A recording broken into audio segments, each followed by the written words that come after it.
Hello everyone, welcome back to healthy kitchen. ఈరోజు నేను చేయబోయే రెసిపీ ఏంటంటే ఇదిగోండి, గ్రీన్ వంకాయలు అంటారు కదా, ఈ వంకాయ టమాటా పచ్చిపప్పు వేసి కర్రీ చేస్తున్నాను. ఇదిగోండి వాటర్లో వేసుకున్నాను, కొంచెం సాల్ట్ వేసుకున్నాను ఇందులో. ఇప్పుడు శుభ్రంగా కడిగి కట్ చేద్దాం. ఇదిగోండి చూడండి, ఇలా కట్ చేస్తున్నాను చిన్న చిన్న ముక్కలుగా. వంకాయలు కూడా ఇలాగే కట్ చేయాలి.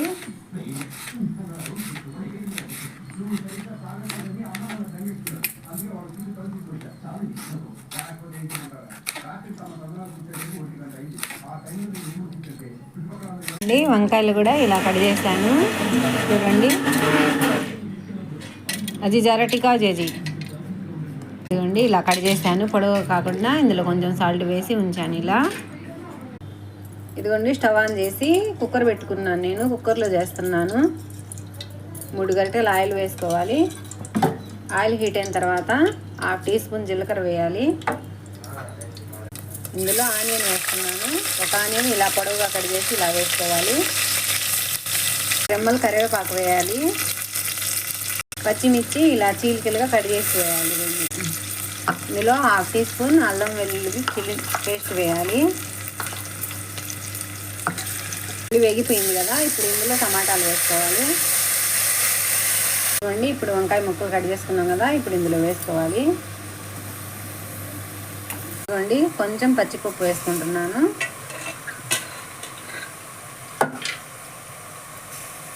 ఇందులో 1/2 టీ స్పూన్ పసుపు వేయాలి. నేనైతే కల్లుప్పు వేసుకున్నా, మీరైతే సాల్ట్ అయినా వేసుకోవచ్చు. 2 స్పూన్స్ కారం వేయాలి. మొత్తం ముక్కలకి పట్టేటట్టు కలుపుకోవాలి. ఇందులో కొత్తిమీర చిన్న చిన్న కడి చేసుకొని వేసుకోవాలి.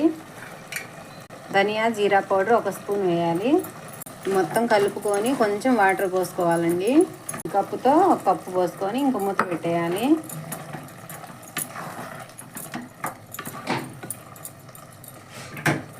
ఇదిగోండి మూత పెట్టేశాను. 2 విజిల్స్ వస్తే సరిపోయిద్దండి.